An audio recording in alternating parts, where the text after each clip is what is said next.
Hi, beautiful people. Welcome to Rise. You're in the right place. Today's video is about love. It's about embracing the role of lover. It's about why the role of lover is so important and crucial to life right now.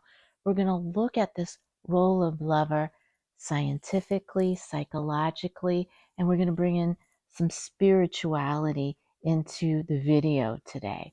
At the end of the video, I'm going to talk about 10 basic tips to bring love into your life right now, no matter how lost, heartbroken, sad, or lonely you are.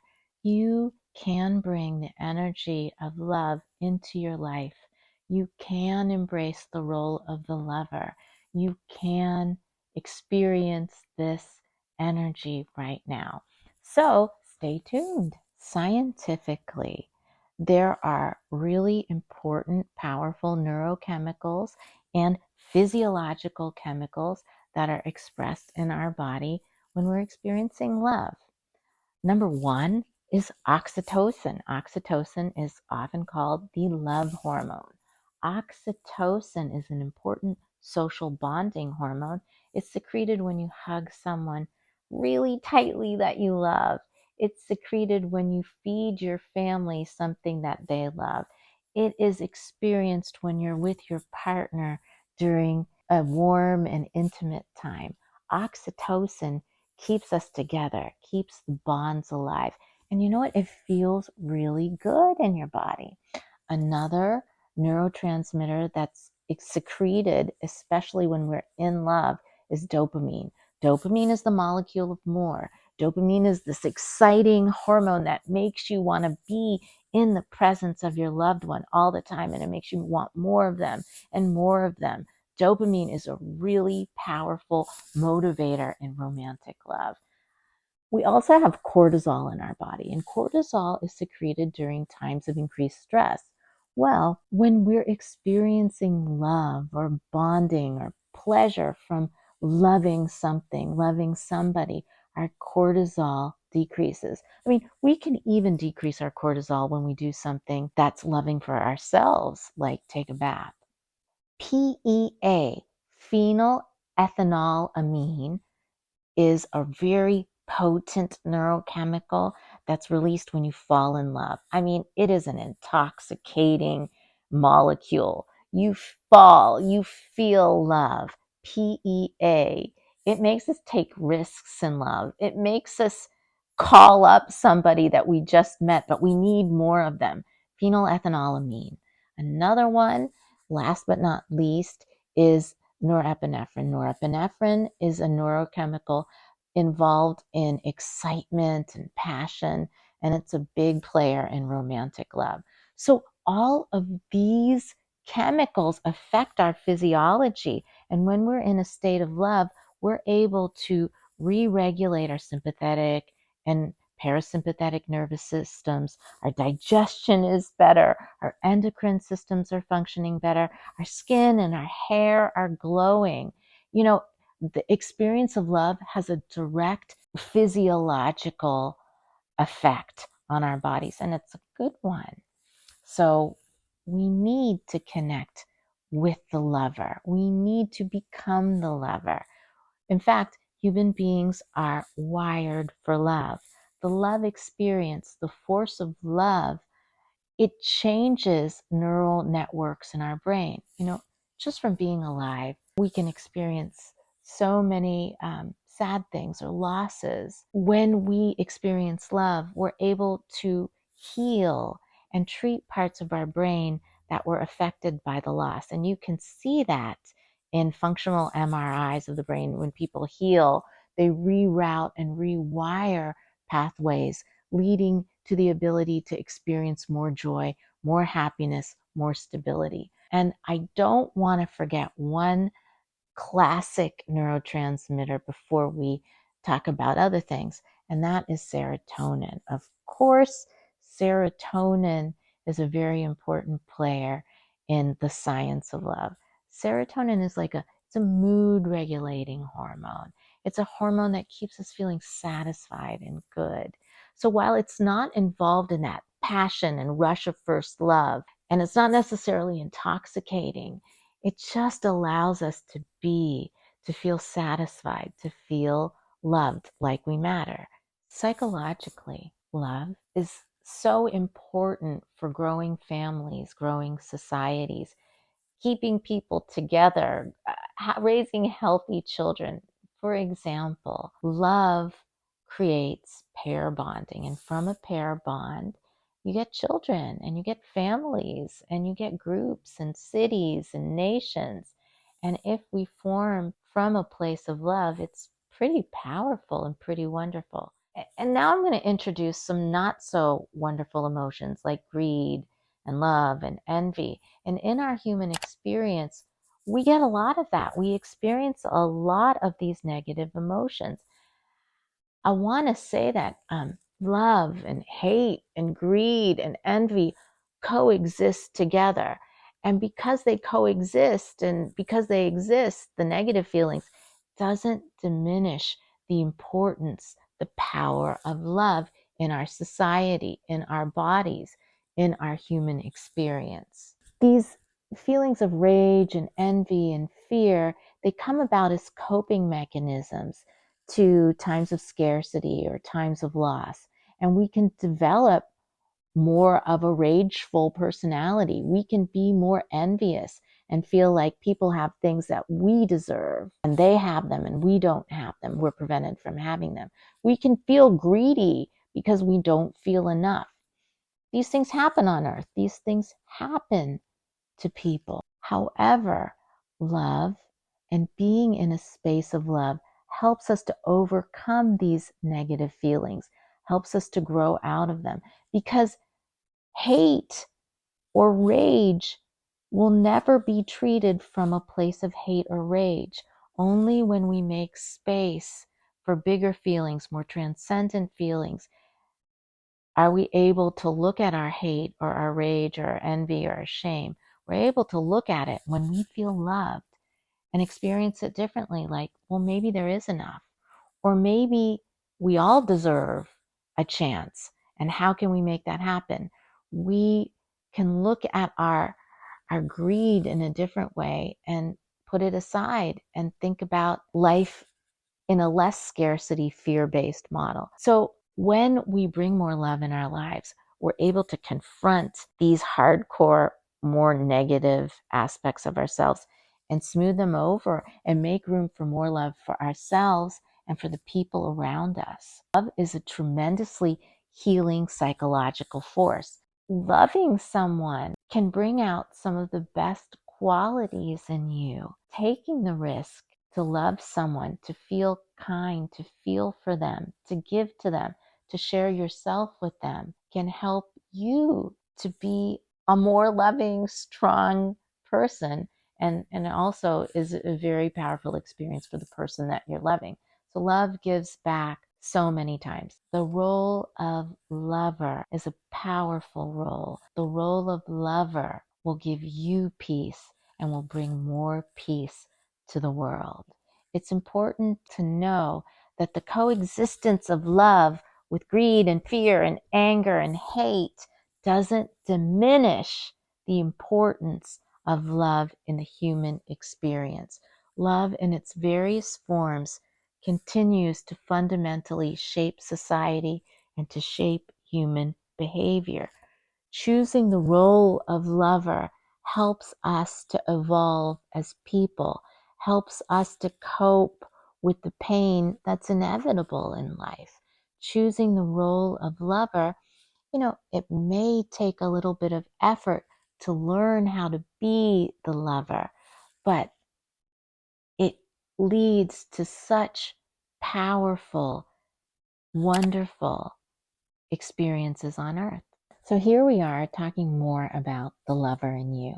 Let's bring in a little bit of spiritual tradition. As we embrace the role of lover, it's important to discuss a little bit of spiritual practice here. I like to talk about the spiritual practice of mantra. Mantras are vibrations held for millennia. I'm working with more of Sanskrit mantras that have been around for millennia. They embody the vibration of an energy, almost kind of like a song. They're sad songs, they're motivating songs, they're patriotic songs that really affect our bodies and our moods. Well, mantras affect our vibration. They open us up to different vibrations of love, expansiveness, of creativity, abundance. So there are some specific love mantras that I've recently been introduced to, and I think they're amazing. I think they're beautiful, and I'm going to share a couple with you. One is in Sanskrit. It is the seed mantra, Hrim, Hrim. Let's think it. Let's say it right now. Hrim, Hrim, Hrim. You could set your phone timer in the morning for a minute and just do a minute of cream, cream, cream, and vibrate to the love energy in the universe. Is that amazing? It's pretty powerful no matter what state you're in right now. A minute of exposing yourself to that vibration can definitely impact the amount of love in your life. Another mantra that I think is beautiful and lyrical, it's in Sanskrit, is an invocation to the goddess of love, Kamala. Om Kamala Ye Namaha. Om Kamala Ye Namaha. Om Kamala Ye Namaha. You could say this mantra to yourself or aloud in the morning or in the evening to bring more love, more presence, more blessings of love in your life right now. Now, there's another more complicated Sanskrit mantra that I'm working with and I find really powerful. I'd like to share with you. I've written it down because it is a little bit more complicated than the others. It is Prema Atma Me Hai Aura Me Isa Sabka Sata Sajka Karatum. Love is within me and I share it with everyone. Love is within me and I share it with everyone. Let's become the lover. Let's rise. Let's become the lover. Let the lover embrace us. Let the lover in us embrace the world.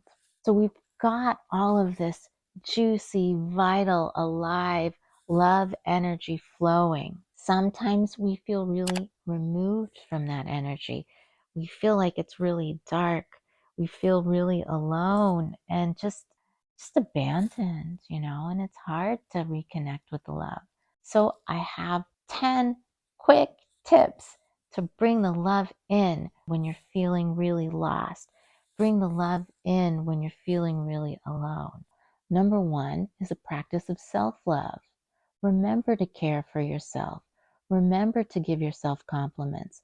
Look at yourself in the mirror. Realize that your face is the work of hundreds, thousands of years of your ancestors' genes mixing together to create you right now in the mirror, who you are. Recognize that. Love that. It's pretty amazing. Number 2, nurture some positive relationships. I mean, even the smiles at the grocery store.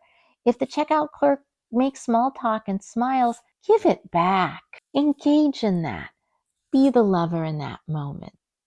Nurture positive relationships by thanking people who serve you at restaurants, by being gracious when you're standing in line with other people. Thank your caretaker, thank your gardener, thank your vet.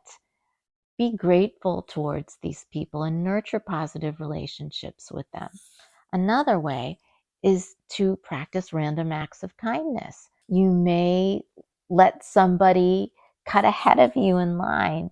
You may be more courteous in traffic and just let somebody merge with you instead of driving straight forward. These random kind things magnify in the world and make people feel better. Small little acts of kindness go a long way. Another thing is to connect with nature. Love is infinite. The more you give, the more you have to give. It is huge. Nature is infinite. Nature is huge. When we go outside and connect with nature, we're reminded of that infinity. We're reminded that there's so much more than what goes on inside of our skull. Another way to bring love into your life right now is to practice gratitude. Say thank you. Be grateful.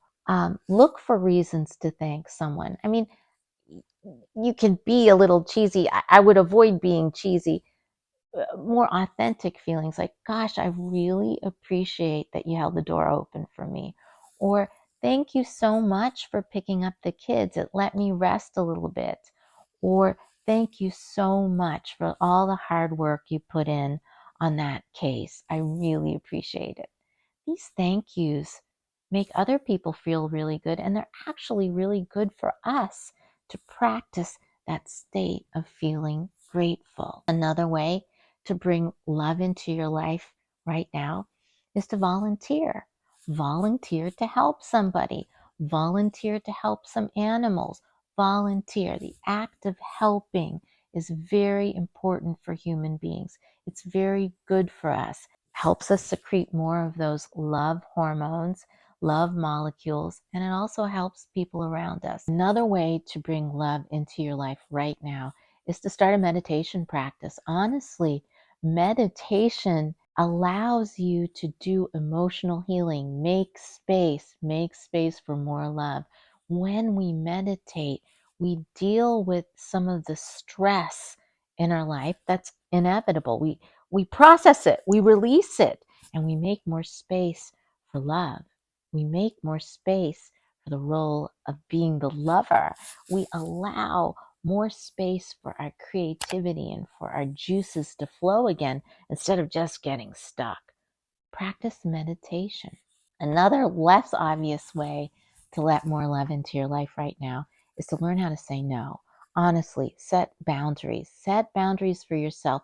You cannot give love if you are diminished, if your cup is empty, if you're always doing things that don't work for you, if you're always bending yourself out of shape for other people. Sometimes you have to just say no so that you can make space for love inside of yourself, so that love can come out of you naturally instead of being all stuck and empty. You can also create something that I call the love bubble. Make a love bubble. I think everybody needs one right now. We are so bombarded by negative images, by negative media, by all the bad news in the world. It's everywhere.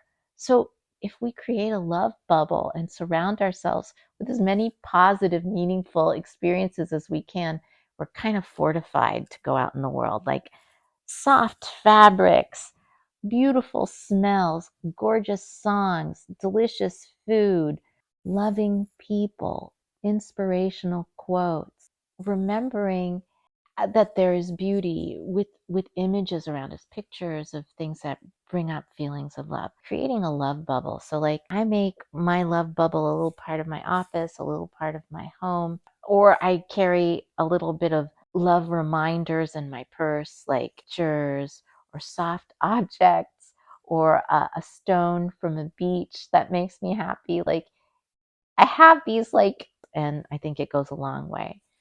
Last but not least, celebrate your achievements. Let's celebrate that we've made it to the almost to the end of this video. Let's celebrate that we're all people who are curious about becoming better lovers. We're curious about bringing love into the world. That's a wonderful thing. Let's celebrate ourselves more. So remember how important, how crucial love is in the world and how powerful it is that you are a part of it, that it is very important for your full functioning, and that love is accessible no matter how lost or how sad or how broken you feel at the moment. The ultimate cure is reconnecting with love, and that love is in here. Thanks for watching. See you soon, and please subscribe, leave me some comments, and I'll see you soon. Bye.